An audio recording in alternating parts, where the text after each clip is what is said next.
Welcome everyone to confinement. That's right, I like to be positive, and apparently I don't have allergies this time around. Before I start sharing about this topic today, I thought I would share what life looks like in confinement as a carnivore. So if you haven't already noticed, something is weird about my face. This side of my face, I've done up with makeup, even my lips. This side of my face, I have left exposed so you can see what I actually look like while I am feeling under the weather. First things to notice, I do have some breakout. I've got it here too. It could be hormonal. It may not actually be related to being poorly. I do have a burn mark up here, completely unrelated. I do feel a little bit blotchy. This is what I look like as a carnivore who is unwell, and this is what I look like with makeup on. My nose is a little bit stuffy. I did have a little bit of a sore throat. My breathing has been affected a very tiny amount. For those of you who haven't seen my other videos where I talk about the conditions that I have that I would like to see transformed into better health through eating carnivore, two of the things that I have is overactive airways, often called reactive airways, and also vocal cord dysfunction, which I don't think is something that can be addressed by diet. I do think it is something that's addressed otherwise, so I don't believe I've mentioned that. But these symptoms that I've been experiencing have perfectly mimicked those two conditions, which I'm very familiar with. I've had them for a long time, but did a test this morning. I ended up taking a test from two different boxes. Both were positive. So I am going to get a PCR test to make sure these were just at-home tests. But right now, I'm positive. I have a bit of a stuffy nose. It is not blocked. I've had a little bit of a sore throat, a little bit of a raspy voice. Again, all this is my normal. Yeah, I felt really tired, but had a very crazy weekend driving to this wedding 3 states away and then driving back. So again, it was nothing to think anything of. I still have my sense of smell, so that's totally okay. As you can see by the title of today's vlog, I am talking about a beginner's guide to starting carnivore. This is my point of view. Nothing I share is medical advice. It's general information from my own personal health journey that I have gathered along the way from about 10 to 12 years ago until more recently finding carnivore in the last 18 months to 2 years, and the on-the-job training that has resulted from my personal journey and experience. What I hope through my sharing of my experience and the knowledge that I've gained is that you're able to bring improvement and ultimately healing into your own life. You might do something completely different to what I do, but you come across that and you discover that as a result of hearing what I have to say. And that's my hope, that your health would improve. The most common question I get asked when people find out I eat carnivore and I have a YouTube channel and an Instagram about it is, how would they even start carnivore? What would they even eat? Especially people who have pre-existing medical conditions. So today, that's exactly what I'm going to do. I'm going to share with you how to start carnivore, my point of view on how to do so. Please like this video, subscribe to my channel, hit the bell notification to be notified of my future uploads, and head on over to Instagram and follow me there, thatcarnivorelife.gram. Tip number 1, go cold turkey. Many people that I hear talk about carnivore, many of the influencers out there on carnivore talk about getting started. They say ease on in, and yes, you can ease on in, and yes, that does work for some people. However, this is the reason why I think you should go cold turkey into carnivore. Firstly, there's a whole lot of us out there, I'm certainly one of those, who if we even lick a piece of sugar, like a carb, let alone think about it or talk about it, that's the end of us, and we're eating carbs and sugars like there's no tomorrow for the next 2 years before we attempt to get. But going cold turkey, yes, it can be intense, but it's usually intense for a much shorter period of time as opposed to taking weeks or a month or a couple of months to taper down. And personally, I've tried to taper down. It doesn't work. It really doesn't. The only thing I was able to taper down with was Chick-fil-A sauce. So I'd have a little bit of sauce. Once the bottle had run out, I didn't buy any more. If you are someone who isn't as addicted to sugar and carbs and you can taper down, you may want to do that. But honestly, my point of view is why? Why delay it? Why taper down? I just honestly don't see the point personally in it. But again, again, that's my own personal experience. I would rather just get straight on in and empty my house out, so I've got that mindset of, okay, I'm now eating only animal. But that is absolutely, the choice is yours. But my tip number one is go cold turkey, because most of us who are addicted, like I am, don't actually realize we are to that degree until we try and taper down, or until we go cold turkey and get through a month, get into that second month and even that third month, and then we're like, oh my goodness, I didn't realize this. So go cold turkey. Tip number two, clean out your house. Go through your pantry, your cupboards, your drawers, your refrigerator, your freezer, and if you have a deep freeze, go through that too. Anything that isn't purely carnivore, get it out of your house. There are some herbs and spices that many carnivores do consume, which you could keep in. Salt and pepper, any of your ground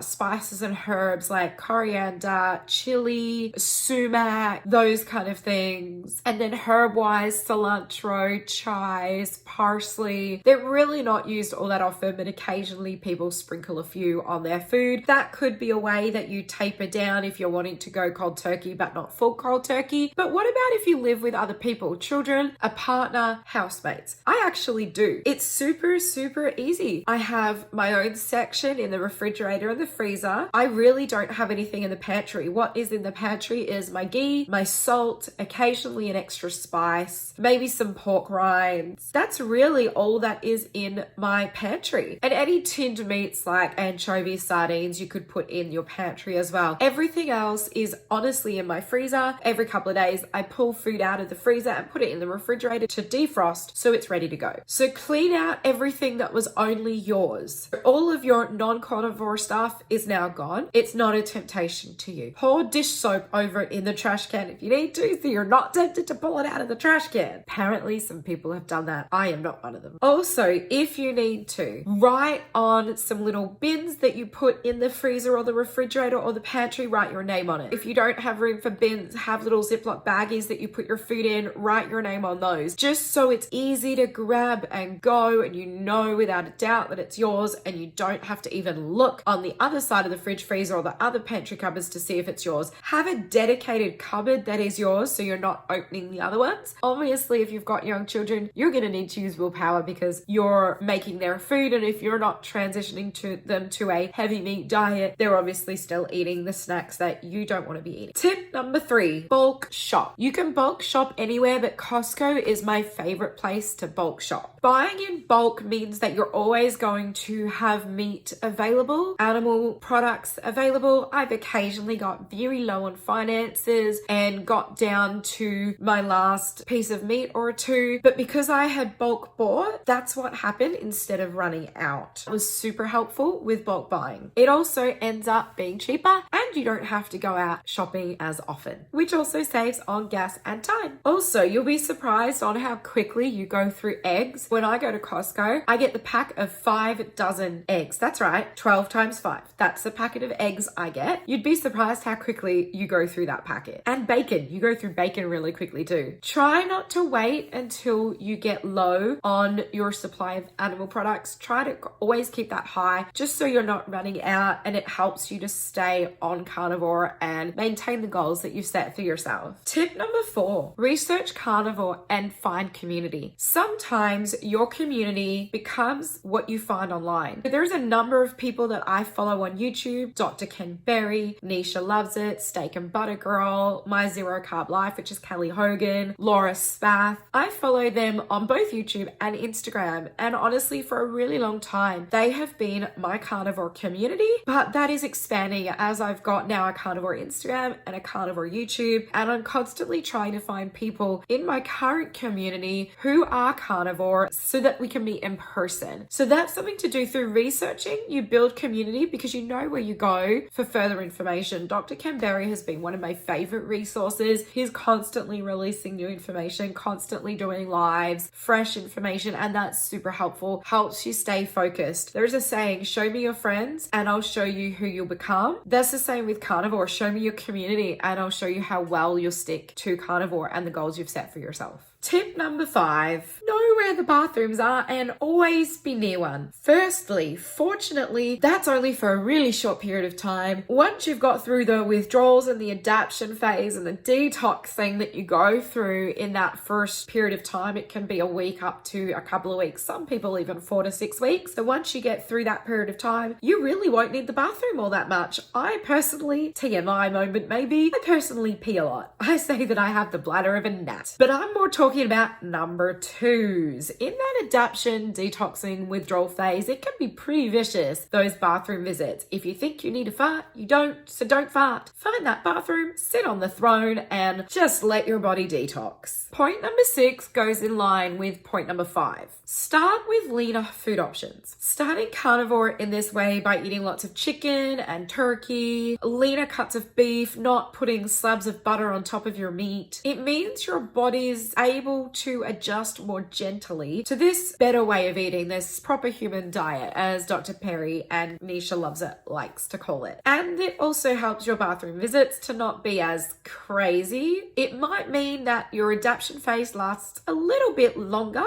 but it's not going to be as intense and you're not going to be as uncomfortable, most likely. Everybody's different. Once you notice your bathroom visits number 2 wise start to stabilize, that's where I'd then add in some higher cut fats of beef, add in some butter on your meats, and then build up from there. You'll soon be eating high fat in a lot better variety as well, or a lot more variety, and your body will have adjusted and those bathroom visits will be an issue of the past. This next tip number 7, is probably my favorite tip, and I can't stress it enough. Don't fast. Eat when you want and eat as much as you want, as long as it's animal. I don't know about men, but I certainly know about women. Most of us have been dieting for a very long period of time, and those diets have included restricting our bodies. I heard from Steak and Butter Girl, her name is Bella, that she had just ruined her body from dieting and restricting, that when she went carnivore, she ate as much as she wanted, whenever she wanted. And yes, she actually put on weight for a little while, but if you check her out now, she looks so amazingly healthy. Her before and afters are incredible. And so that's actually what I've done. And it's been so freeing to eat as much as I want, whenever I want. I'm not actually putting on weight. I'm actually losing weight. Sometimes I'm stable, but I'm definitely losing weight. It really helps when you're dieting that you don't feel restricted and you don't feel hungry. The other thing is you'll naturally fast. If you're eating enough protein and enough fat, you may not need to eat for 8 hours. Most of us are eating every 2 to 3 hours on a non-carnivore way of eating. So that's 8 hours. That's a natural fast. And then obviously you might eat at 6 p.m. and you might not eat till 10 a.m. the next day. Again, even though you're sleeping, you're still fasting. You're not eating. Tip number 8, have grab and go food ready. This could be hard-boiled eggs, leftover meat, smoked salmon. It could be pork rinds. You could have made bacon chips. Nisha Loves It on her YouTube channel, I believe it is, has the instructions for making bacon chips, and they are fire. Also, carnivore crisps, you can find them online. I haven't tried them yet, but apparently they're really good. They're a grab and go that you can have in your pantry. So when your kids, if you've got kids, have chips, you can pull out the carnivore crisps and it's like you're doing the same thing. But just be careful. Apparently the kids will probably want those. Tip number 9, have a fast food outlet and even a restaurant or 2 that you can go to when you're in a pinch or you don't want to cook. Maybe you're sick. One of my favorites to go to is In-N-Out. I get the Flying Dutchman. I now get it without cheese, as I'm recognizing my body doesn't do good with most dairy. And I also get it unseasoned because I don't like the salt that they use. It's weird. Another place I would go to is Five Guys. McDonald's also can do that, where they just have the meat, but it is a little more pricey at McDonald's, I have found, at least in California. Most restaurants you can get a steak at, so that's super easy. Obviously, if you're going somewhere like Thai, that's harder. Japanese is a good one. You've got sashimi you can eat there. And also hot pots. If you look up all you can eat hot pots, they are amazing. And Brazilian barbecues are good ones too. So you might just need to change the type of restaurants you eat at if you're going out for a fancy meal. Tip number 10, recommend read the book The Lies My Doctor Told Me by Dr. Ken Berry. I'm working my way through it for a second time. It is an amazing book to read. You won't regret it. Tip number 11, be kind to yourself while you're adapting and withdrawing to the carnivore and from the modern way of eating. It can be pretty hard. You can feel pretty ugh. Oftentimes it's like you're getting a cold and flu. So if you need to take some basic painkillers like Tylenol or Panadol, do that. If you need to soak in a bathtub, do that. Drink lots of water. Rest. Take care of yourself just to make that process as easy and gentle on yourself as you can. Tip number 12, know what foods are generally tolerated or consumed by longer term carnivores so that you can use those if you desire or need to. I see a lot of carnivores out there. They use salt, they use pepper, paprika, cumin, coriander. So these are your dried powders. Yellow mustard, but check the ingredients. Many of them have sugar in them. Herbs like cilantro, parsley, chives, and some use lemon and lime, fresh squeezed lemon and lime, but just a little sprinkle. Some also use chili like sambal olek. That is an Indonesian hot chili. It's using most of them, well, some of them use vinegar, water, salt, and the chilies. It doesn't have garlic. It doesn't have sugar in it, which is fantastic. And even some carnivores will use honey. I personally don't believe that honey is carnivore. It is pure sugar. Honey can be an aggravating substance to the gut. And if you have an addiction to sugar and carbs, honey is really going to derail you. If you can avoid honey, do it, but know the other foods that some carnivores will have that aren't animal, such as your salt, your peppers, your paprika, yellow mustard, cilantro, that kind of thing. Also, if you check out Dr. Ken Berry and Nisha Loves It, they talk about the proper human diet. They actually have berry bushes on their property, and when the berries are in season, which is only for a couple of weeks, they'll just go out and eat some fresh berries off the bush. You'll also notice that some carnivores consume coffee and tea and even some flavored beverages. I personally occasionally have a spindrift. This is what spindrift looks like. In this ingredients, this is raspberry lime. It is carbonated water, raspberry puree, raspberry juice, and lime juice. Honestly, some months I'll have one every couple of days. Other months I might be lucky to have one, maybe two in a month, and some months I don't have any at all. I do, however, consume tea. I'll consume black tea, or I'll consume tea with a splash of heavy whipping cream in it. I've been drinking decaffeinated tea, except when I have a Starbucks, simply because I've noticed having caffeinated tea so often was causing me heartburn, but this is the individual preference of every carnivore. It's just helpful to know those couple of things that aren't fully animal only that you can consume alongside an animal-based diet. My last tip number 13, is salt. Get yourself some decent quality salt, Redmonds real salt, sea salt, pink Himalayan rock salt, any or all of those. Make sure you're salting your foods with it. You need to keep your hydration up. You need to keep electrolytes up. Some carnivores are really big on using electrolytes. I don't actually find that I need electrolytes. I find that the salt is enough for me, but very occasionally, especially during the adaptation phase and during summer, if I'm feeling a little bit,